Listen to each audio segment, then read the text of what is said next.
নমস্কাৰ, আপোনালোক সকলোকে স্বাগতম জনাইছোঁ মোৰ পুনৰ নতুন এটি ভিডিঅ'লৈ।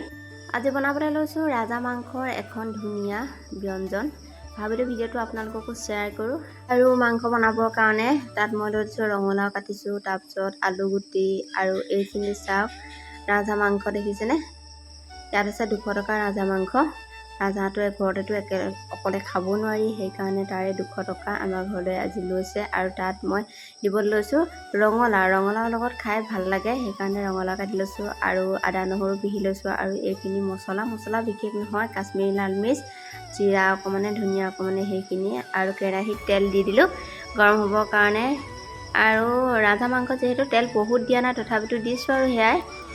আৰু তেল গৰম হোৱাৰ পাছত এইখিনি দি দিলোঁ পিঁয়াজখিনি, আৰু তাৰ পাছতে আদা নহৰু অলপমান দি দিম। আৰু আদা নহৰুখিনি এতিয়া দিছোঁ অলপমান মাংসৰ লগত মিক্স কৰি থৈছোঁ, আদা নহৰু আৰু পিঁয়াজ। তাৰপাছত এতিয়া লাহে লাহে লৰাই থাকিম।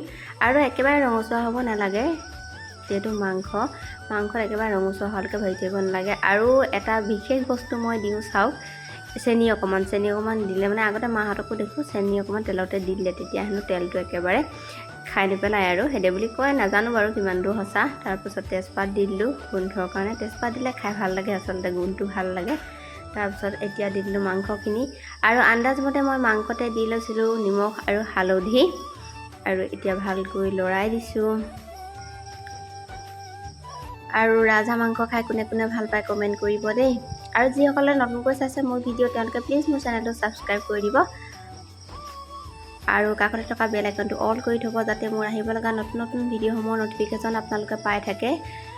আৰু এয়া চাওক এইখিনি মই লৰাই ভাজি দিছোঁ। তাৰপিছত ঢাকোন দি দিম। ঢাকোন দিলে আচলতে কি হয় জানেনে, তেলখিনি মানে ওলাই যায়। আৰু অলপকৈ ঢাকোনখন দি লৰাই থাকিম। আৰু গেছটো একেবাৰে ফুল কৰি থোৱা নাই, স্কিমটো অকণমান কমাই থৈছোঁ। তাৰপিছত তেনেকৈ লৰাই থাকিম, ভাজি থাকিম। আৰু চাওকচোন কিমান ধুনীয়াকৈ তেলখিনি ওলাই আহিছে।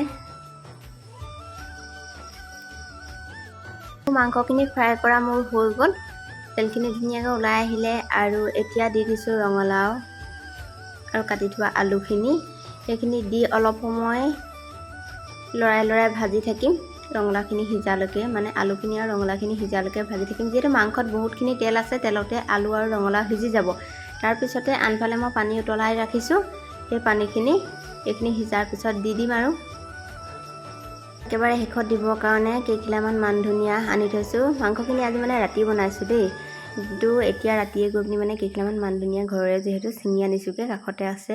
আৰু চাওকচোন এতিয়া আলু আৰু ৰঙালাওখিনি সিজিছে, তেলো কিমান ধুনীয়াকৈ ওলাই আহিছে দেখিছেনে। আলু ৰঙালাওখিনিও সিজি গৈছে মাংসৰ তেলতে। আৰু এতিয়া মই ইয়াতে গৰম কৰি থোৱা পানীখিনি দি দিম।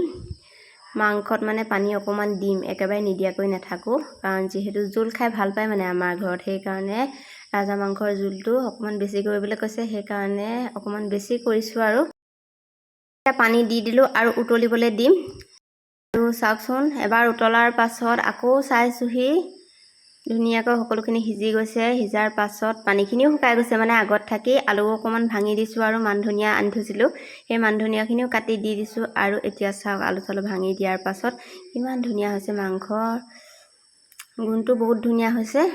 আৰু তাৰ পাছত এতিয়া আমাৰ শুনৰ কাৰণে মানে অকণমান জলকীয়া নিদিয়াকৈ কাঢ়ি থৈছিলোঁ, আৰু এতিয়া তাক খুৱাবলৈ এইখিনি উলিয়াই ল'লোঁ। তাক মানে এনেই মই কাঁহৰ কাঁহী উলিয়াইছিলোঁ, কিন্তু কাঁহৰ কাঁহীত খাবলৈ মন নকৰিলে নহয়, এইখন কাঁহী দি দিলেহি। আৰু এইখন কাঁহীতে তালৈ মই ভাত উলিয়াই দিলোঁ। আৰু এতিয়া মই তাক খুৱাই লওঁগৈ। আৰু এইখিনি চাওক আমাৰ মাংস ভাজিখিনি। তাৰপাছত আৰু কি আৰু খাব লাগিব, আৰু ধুনীয়াকৈ মাংস জোলৰ সৈতে ভাত। আৰু আপোনালোকে এই ভিডিঅ'টো চাই কেনে পালে কমেণ্ট কৰি জনাব। পুনৰ নতুন ভিডিঅ'ৰ সৈতে আকৌ লগ পাম, তেতিয়ালৈকে টাটা বাই বাই।